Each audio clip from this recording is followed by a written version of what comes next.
Comment paraître plus intelligent, plus puissant, plus poli, plus confiant? Comment paraître plus intelligent, puissant, poli, confiant? Et tout ça, simplement en articulant mieux et en jouant un peu avec la voix et les mots. Les principes qui suivent ont notamment été développés par Patricia Fripp. Très compréhensibles et tout aussi simples à appliquer, essayez de les mettre en application lors de vos conversations avec des amis et lors de vos prochaines présentations. Selon l'image que vous souhaitez dégager, vous pourrez facilement paraître soit plus intelligent, soit puissant, soit poli, soit confiant, ou tous les quatre à la fois.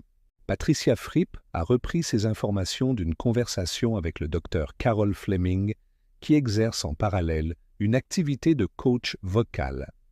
Après des années d'études et de pratique avec ses clients, voici ce qu'elle en retire.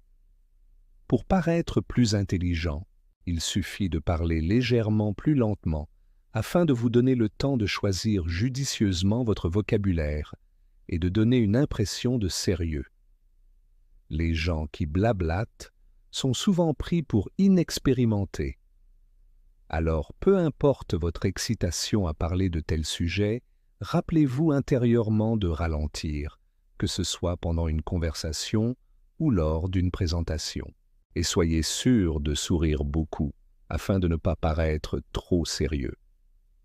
Pour paraître plus puissant, utilisez des phrases déclaratives simples.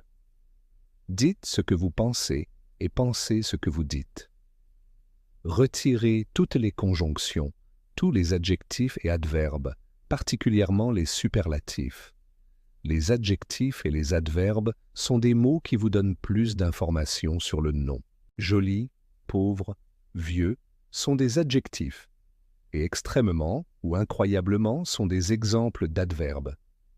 Ainsi, au lieu de « elle », éblouissante et jolie jeune femme, et son mari incroyablement pauvre, marchait sur la très ancienne route, vous devriez être plus direct et dire « la dame et son mari marchaient sur la route ». Remarquez que la seconde version a plus d'impact. Pouvez-vous imaginer Martin Luther King dire « J ai un incroyablement merveilleux rêve qui est inégalé dans ce monde ». Se souviendrait-on encore du texte? Pour paraître plus poli, ne répondez jamais à une question, même fermée, par un oui ou par un non.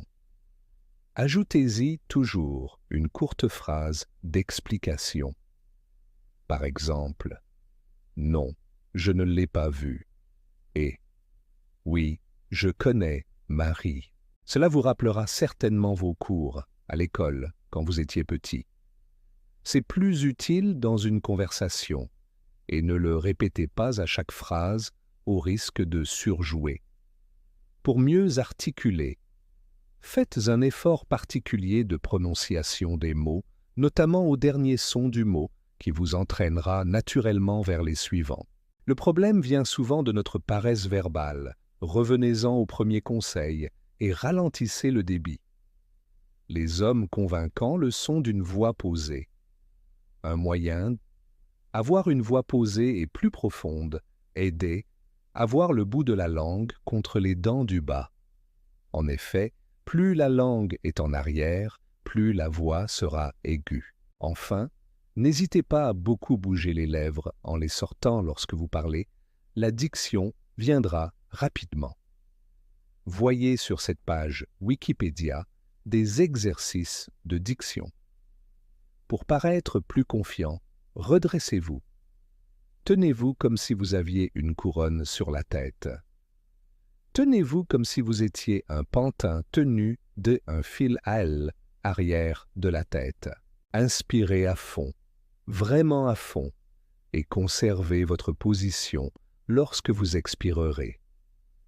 Ne laissez pas vos bras et vos jambes faire des mouvements de côté lorsque vous bougez. Gardez genoux et coudes près de votre corps.